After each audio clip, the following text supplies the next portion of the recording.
The sound of quiet sobbing was the last thing Marcus Vale expected to hear behind the frosted glass doors of the executive suite at 11:30 on a bright Tuesday morning. He had only come upstairs to drop off a revised logistics report. The sun was pouring through the wide office windows, casting long, golden beams across the polished marble floors of Halston and Rowe Industries. Outside, the city shimmered in daylight, cars gliding along clean avenues, construction cranes pivoting against a pale blue sky. It was the kind of hopeful, ordinary morning that promised nothing unusual. But as Marcus stood there, hand hovering near the brass door handle marked CEO, the unmistakable sound of someone trying and failing to hold back tears stopped him cold. Before we go any further, if you believe in kindness and second chances, take a moment to like, comment, share, and subscribe to the channel Home with Dad. Stories like this remind us that even in the brightest daylight, someone may be fighting a silent storm. Marcus hadn't meant to intrude. He was a single father who measured every move carefully, the way he measured grocery budgets and overtime hours. He knew what it meant to stay in his lane. But something about the broken, fragile sound coming from the other side of that door pierced him. It wasn't the sharp cry of anger. It was the kind of crying that came from exhaustion, from loneliness, from holding too much for too long. He knocked lightly. No answer. The sobbing stopped abruptly, replaced by a hurried rustle. He considered turning back, but the door was slightly ajar. The report trembled in his hand as he pushed it open a few inches. Inside the vast corner office, Eleanor Whitmore, CEO, Industry Powerhouse, the woman whose name was printed in business magazines and whispered with admiration in boardrooms, sat at her sleek glass desk, shoulders shaking. Her silver blonde hair, always perfectly styled, fell loose around her face. Her makeup was smudged. Her eyes, usually sharp and commanding, looked lost. Marcus froze. In the 3 years he had worked as a mid-level operations coordinator, he had seen her command rooms of investors without blinking. He had watched her close million-dollar deals before lunch. Seeing her like this felt like witnessing something sacred and forbidden. She looked up and their eyes met. For a moment, neither of them moved. Marcus immediately stepped back, apologizing under his breath, explaining that he would return later. But her voice stopped him. It wasn't authoritative. It wasn't commanding. It was small. She asked him to close the door. The room felt different once the latch clicked into place. The sunlight still streamed in, but it seemed softer now, filtered by something unspoken. Marcus set the report down on the nearest table, unsure where to look. He felt painfully aware of his worn suit jacket, the faint ink stain on his cuff, the calloused hands of someone who had spent weekends fixing broken sinks and assembling second-hand furniture. He had not planned to be raising a 6-year-old daughter alone. He had not planned to become both mother and father overnight. 2 years earlier, his wife had walked out, leaving behind a note that was more apology than explanation. Since then, Marcus's world revolved around early school drop-offs, rushed dinners, bedtime stories, and late-night spreadsheets. He had learned to braid hair from online tutorials. He had learned how to soothe nightmares. He had learned that exhaustion could be carried like a second skin. But he had never expected to see his CEO cry. Eleanor Whitmore stood slowly, walking toward the window. Daylight illuminated her face fully now. There was no hiding the redness in her eyes. She stared down at the busy street far below, as though the people moving like ants had answers she did not. Marcus waited. He expected anger, embarrassment, perhaps even a reprimand for walking in unannounced. Instead, she surprised him again. She told him she knew he was a single father. The statement struck him like a sudden gust of wind. He had never advertised his personal life at work. He kept photos of his daughter, Aria, in his wallet, not on his desk. He declined happy hour invitations because he had to pick her up from after-school care. He thought he had been invisible in that regard. Eleanor explained that she read employee files more closely than people realized. She knew who requested flexible hours. She knew who had medical leave. She knew who was struggling. Marcus felt exposed, but not in a humiliating way. There was something different in her tone. It wasn't surveillance. It was curiosity mixed with something deeper. Then she said the words that would change everything. She needed his help, not as an employee, as a father. The request hung in the sunlit air like fragile glass. Marcus felt his heart pound in his chest. He had expected many things from his boss over the years, performance reviews, new assignments, criticism, but never this. He glanced at the city again, as though confirming this was still daytime, still real. Eleanor walked back to her desk and picked up a photograph. She held it out to him, and it was a young boy, perhaps 8 years old, with dark curls and solemn eyes. He was standing beside a hospital bed, clutching a stuffed animal. She told him her son's name was Julian. Marcus had never heard mention of a child. The media portrayed Eleanor as married to her work, devoted entirely to the empire she had built after her husband's sudden death 5 years earlier.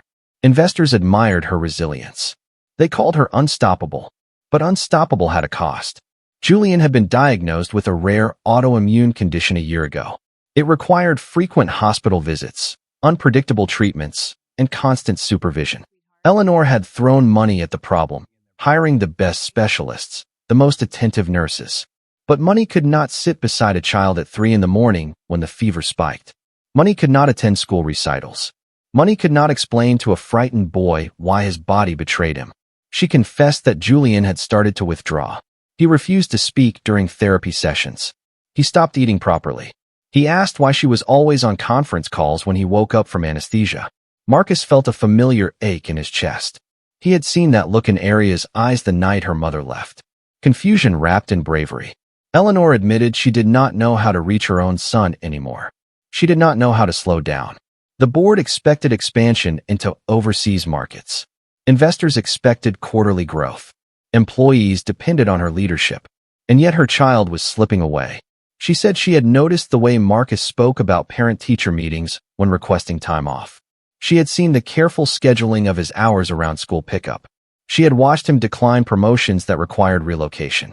She needed someone who understood what it meant to choose a child over ambition. Her quiet request was simple but shocking. She wanted Marcus to temporarily step into a new role, not in operations, but as a family liaison. She wanted him to help restructure her schedule, to be present during Julian's treatments, to show her how to be there. She wanted him to teach her how to be a parent first. Marcus felt dizzy. The fluorescent lights overhead hummed softly. The city outside remained indifferent. His first instinct was to refuse. He was not a therapist. He was not a consultant. He was a tired father trying to hold his own world together. But then he imagined Julian's solemn eyes. He imagined Aria in that hospital bed. He thought of the nights he had sat on the edge of his daughter's bed, whispering promises he wasn't sure he could keep. He agreed. The change began the very next week. Eleanor stunned the board by delegating 2 major projects to her executive team. She announced she would be working from home 2 days a week. Rumors spread like wildfire through the building. Some speculated burnout. Others whispered scandal. Marcus said nothing. During daylight hours, he found himself in unfamiliar territory. Not conference rooms, but pediatric hospital corridors painted with murals of cartoon animals. The sterile scent of antiseptic mixed with the cheerful brightness of yellow walls. Julian was smaller than Marcus had expected, his body thin beneath oversized sweaters. But his eyes were observant. At first, Julian barely acknowledged them. He focused on the 4 line in his arm, on the television mounted in the corner. Eleanor stood awkwardly by the window, phone buzzing in her hand. Marcus gently suggested she silence it. The first time she did, her hands trembled. Progress was slow, painfully slow. Julian answered questions with shrugs. Eleanor tried to fill the silence with facts about new medications and school assignments. Marcus intervened softly, redirecting her toward simpler things. He encouraged her to ask Julian about his favorite superhero. He suggested they bring board games to the next appointment. Day after day, in bright hospital rooms flooded with afternoon sun, Marcus watched a powerful CO struggle to learn patience. There were setbacks. One afternoon, a critical investor demanded an emergency meeting. Eleanor stepped out to take the call, her voice shifting instantly back to corporate steel. When she returned, Julian had turned his face to the wall. Marcus didn't scold her. He simply asked her how she felt in that moment. She admitted she felt torn in half. Marcus understood that feeling intimately. He had once taken a work call during Aria's school play and missed her solo line. The guilt had carved into him for weeks. Gradually, Eleanor began to change. She left her phone in her purse during treatments. She rescheduled meetings without apology.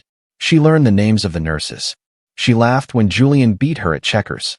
Outside the hospital, Marcus's own life remained demanding. Arya needed help with homework. Bill still arrived.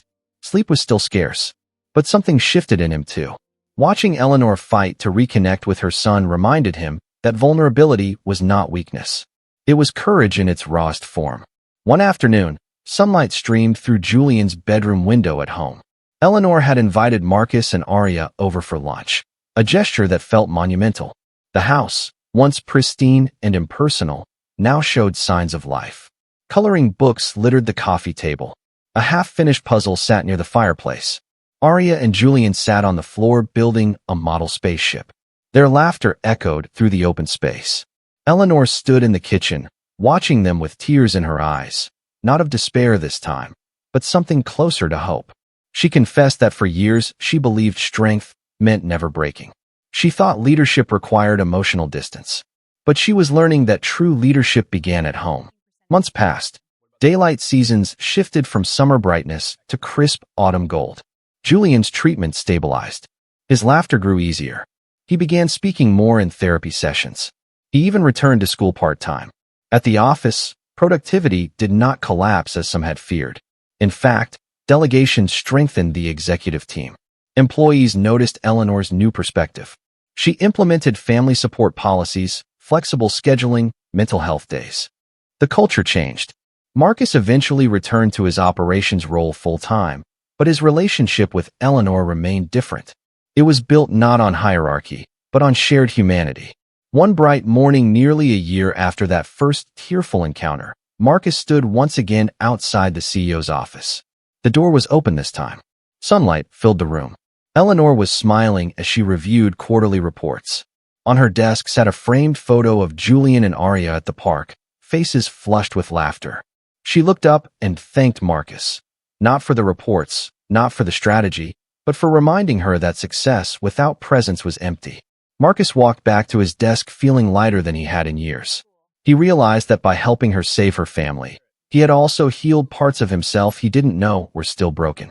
Because sometimes the most powerful transformations happen not in darkness, but in the full light of day, when someone dares to admit they need help.